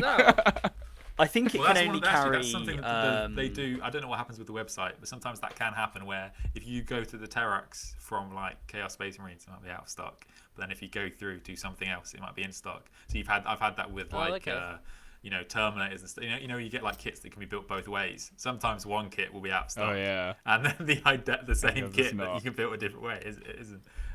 So this That's thing is just really good. I think it can only carry maybe firstborn Marines and I've seen people use it with Electro Priests in AdMech armies, but obviously Chaos Marines can get in it. But as I say, you bring a 10-man squad, and obviously because it's a drill, it just deep strikes is the way it works. So it's not on the table; it's not going to get shot at. So it's really good. You know what it really reminds me of? Do you guys ever watch? Or did you guys ever watch Teenage Mutant Ninja Turtles? Yeah, I know. Yeah. You know the drill thing that comes out of the ground from like the bad guys? It reminds me of either that or the drill thing from Thunderbirds. Yeah. Do you mean it just reminds you of any drill? It reminds me of drill vehicles. It's like a big version of my Dremel, but with traveling underground. Yeah. The forearms to power that thing must be fucking horrific. I think. But yeah, I think the last thing probably would be remiss for us not to talk about, considering the subject of the last few podcasts, is probably the Primarch models you can get on Forge World. are amazing. Yes. I didn't mention Yeah, earlier, so these- but the model I would get if I could get one would be Sanguinius. Not that I'm capable of painting it. See, the only Sanguinius reason you is, brought this up sorry. is to say that, right? No. That's because it. So to be honest, this is a very interesting point to talk about, and I think a lot of people have mentioned this. Like, those Primarch models, some of them, people have leveled the criticism of them that they are too dynamic in their posing. For example, Sanguinius, Corax, and Fulgrim. They're doing these like wild poses where they're just jumping off stuff or they're like jumping at things, and it looks like to some people too much. I don't think so for some of them. For example, I think the Sanguinius model is beautiful, specifically because it's designed off depictions of St. Michael, and that's exactly how he looks in the art, in like Renaissance art. But like something like Fulgrim, for example, I think that absolutely. Well, is I ugly think as shit. those two examples as well probably prove this point. A lot of them are designed with dioramas in mind. So, like Sanguinius is designed for a diorama base, and so is Fulgrim actually. Not all of them are, but the ones that are super dynamic are designed like that. The only one that is a bit weird is Angron, because he's tiny apparently. He's tiny mod. Yeah, he's teeny tiny. We should probably Which just is mention why he's so angry. That, it turns out Angron just has small man syndrome. It's nothing to do with the butcher's nails. No, we should just mention the Primarch models obviously aren't covered in the Imperial Armor book that we've been talking about for the rest of the podcast. They are part of a separate range which are to do with Horus Heresy. If I buy the lion, I can play it, right? No one. He'll just be a Dark Angels captain. Fucking stop me, Adam. I mean, genuinely, like I think you should buy that, put it on a 40mm base, and be like, "Oh, this is my captain." I would do, but I'm poor. So I've just played. I've upgraded him to a chapter master.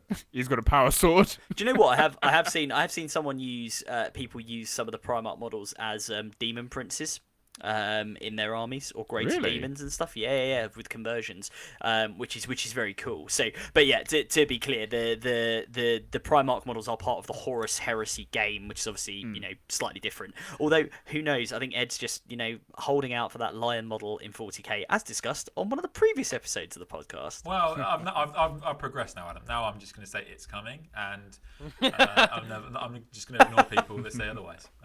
I will Wait, say as you're well, saying you're coming over something? What's this? well, Is it the lion? Always have to lower the tone, don't you, Quipster? Gosh. Yes, obviously. Friendly, but you ruined that plan. Well, that was a mistake.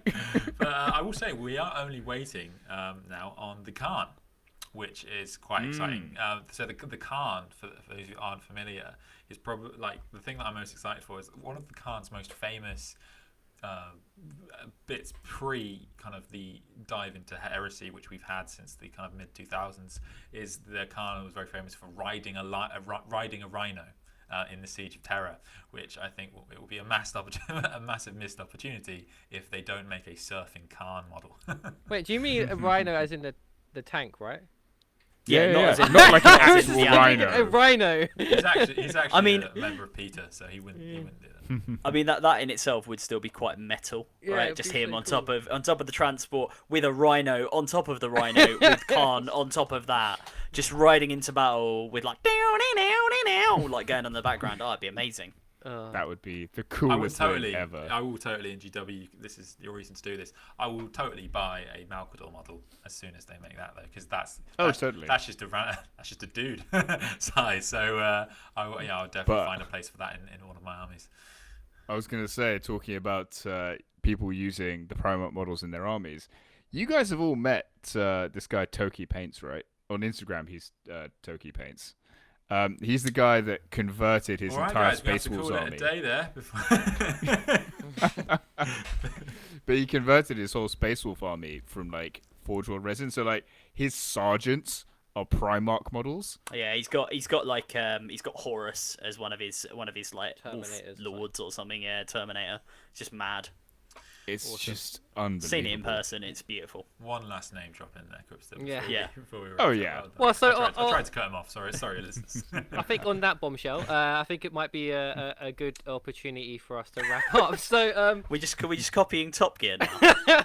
Yeah. I'll just do the introduction to the next. On this episode, Reza wears some headphones, Quipster goes to Siege, and Ed talks about the lion.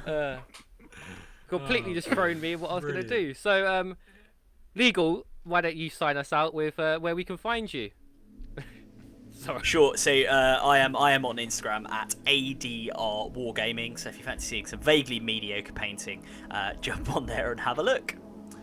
Sandman? I am on Instagram at the Sandman Army. And Quipstar? Sure no one knows about you.